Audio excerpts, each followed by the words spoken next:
What do you do when you've accidentally hit an object and you fall down right away? You get right back up, dust yourself off, get a little treatment, and you proceed to go about your business. You quickly forget the fall. What should you do after a breakup? Treat it as an accident. A fall you just had this morning. You didn't stay down. You didn't spend the whole day talking about how hard you had fallen. You didn't call the neighbors and all your friends telling them about the fall you had the other day. You didn't suck. Accidents happen and it's just part of life. After a breakup, you go through many stages. Stage 1: denial. This can't be happening. What did I do wrong? I treated her well. I loved her. She told me she loved me. Maybe this was a heat of the moment thing. When she calms down, I can talk to her. Then you realize this is serious. I guess shock takes over. You just feel helpless. You don't know what to do or say. 1,000 thoughts fly through your mind, followed by 1,000 emotions. You're angry, upset, unsure of yourself. A feeling of loss clouds your mind. Now, if it's the first ever breakup, you are a mess. In all fairness, this happens every time if you genuinely loved the other person. However, a first heartbreak is usually followed by a constant need to beg, say sorry for whatever it is you did, and compromise both your self-esteem and logic as you chase like an abandoned puppy, trying to convince her to take you back, promising to do anything if she'd only give you a second chance. This only pushes her further away, and she will lose any respect she ever had for you. If this isn't your first breakup, then those feelings still appear, but you now know that the best course of action is to go disappear for a few days.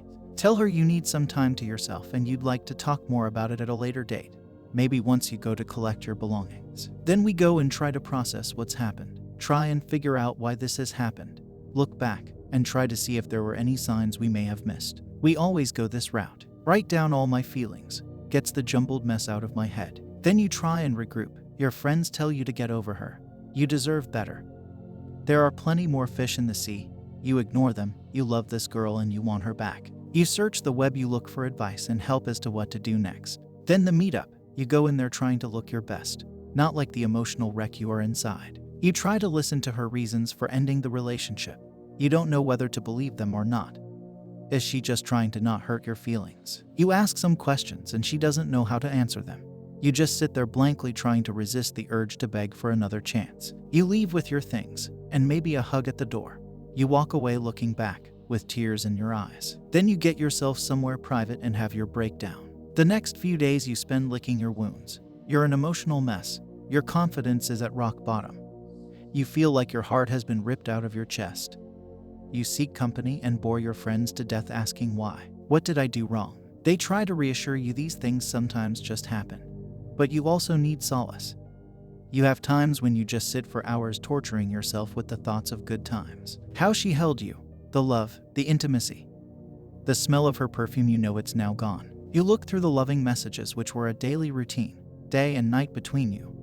The pictures of you two together and in love. They mean nothing now. It's been tossed in the bin. You lose your appetite. You don't enjoy food, and you can't concentrate on anything or anyone. You don't want to go hang out with your friends. You aren't in the mood to, can't just take your mind off it. Stage 2: anger. Then the resentment starts. Why? What have I done to deserve this? Was I not a decent boyfriend? Her friends' boyfriends all treat them like shit. I was decent. I gave her everything. I was always there for her. I did everything for her. It doesn't make sense. Wait, maybe it does make sense. Then you look in the mirror and don't recognize the person looking back. That's not me. That person is sad, depressed, and looks weak and drawn. You've lost weight. You haven't been sleeping. Stage 3: acceptance. Then eventually you dig deep. Something happens and you realize that the person you were at the end of the relationship wasn't the person your ex fell in love with. You've become a doormat. You've put this girl on a pedestal. She's not perfect. She lost her feelings for you. She didn't respect you the way she used to. Maybe you do deserve better. Do you remind yourself you have met prettier and more caring women before? Your focus shifts to you, to start eating, reading, working out, filling up the huge void left by her. With your friends, family, and hobbies. You know that you need to get yourself together. You get your confidence back by meeting other girls, maybe a date or two. You need to be the happy, positive, confident guy that your ex first fell in love with. The guy she was in competition with other females just to get your attention. A few months pass and maybe you've had a couple of relapses. She's like a drug.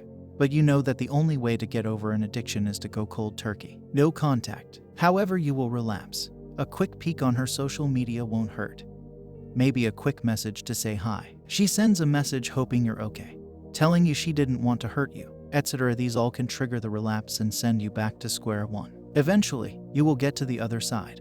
It may take days, weeks, or months. Now you have a choice. Do you still love this girl? Do you want to keep going forwards? You know you can be happy with someone else, but there's still that little bit of hope hanging on in there. Hopefully, by this point you realize you don't need her in your life.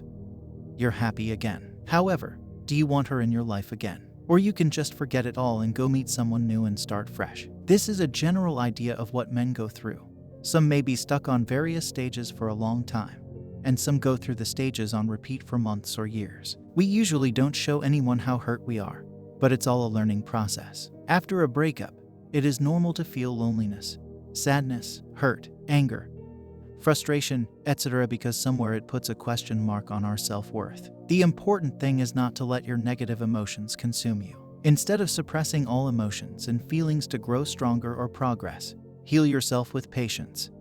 And don't be afraid to ask for help. Build the same relationship with yourself as you want to build or expect from others. Don't stop your growth. Don't stop meeting people. You can learn from your past, close that chapter and move on with confidence. Your better half is waiting for you. But first, change your habits and you change your life. Don't neglect your personal appearance.